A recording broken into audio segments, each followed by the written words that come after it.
Have you ever poured your heart into showing someone you care, only to feel like, I don't know, your efforts just completely missed the mark? Oh, absolutely. Or maybe you've been on the receiving end, feeling sort of disconnected, even when you know your partner cares. Right. It's just not expressed in a way that really clicks with you. It's a really common, sometimes confusing experience. It really is. So today we're doing a deep dive into something that tries to, well, decode all that.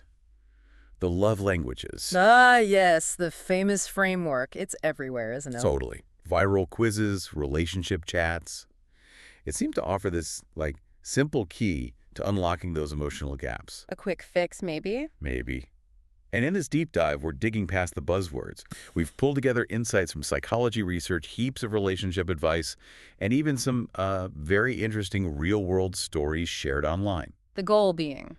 Our mission is to really unpack what these 5 love languages are, look at their power for, connection, but also critically examine their limits, the pitfalls, Yeah. and what the science actually says. So giving you the shortcut to being properly informed. Exactly, with maybe a few surprising facts and hopefully enough humor to keep you hooked. Sounds good. It's definitely a compelling idea.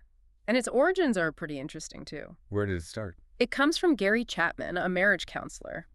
Back in the early 1990s, he kept seeing this pattern, this recurring issue in his session. What kind of pattern?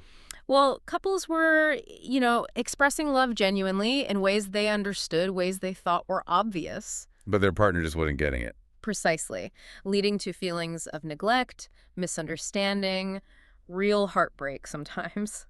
Yeah, Chapman actually described it himself. He said, I discovered the 5 love languages out of my counseling. They would sit in my office, and one of them would say, I just feel like he doesn't love me or she doesn't love me. And the other person would say, I don't understand that. I do this and this and this. Why would you not feel loved? Exactly. That disconnect. I think a lot of us can recognize that either from seeing it or maybe living it. For sure. So Chapman's core idea, his insight, was that each of us has a preferred love language, a specific way we feel most loved, most connected. Okay. And he basically realized that misunderstanding these primary languages, that's what leads to conflict, unmet needs. And the solution? Learning to speak your partner's language. Yeah. He argued that doing this could fill their emotional love tank, as he put it. The emotional love tape, right. Okay, so let's get into the framework itself, the 5 languages. Yes, they are. Words of affirmation, quality time, physical touch, acts of service, and receiving gifts. Let's break them down. First up, words of affirmation. Right.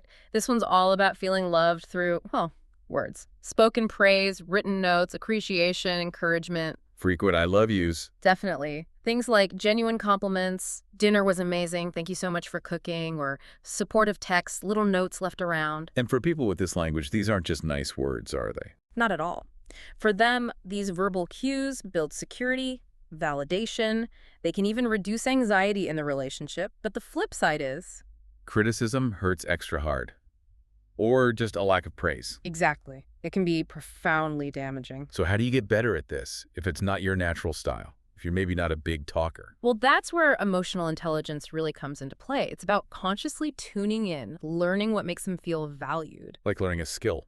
Kind of, yeah. Mm. With a growth mindset, you can form habits. You can be intentional about expressing appreciation, even if it feels a bit awkward at first. Makes sense.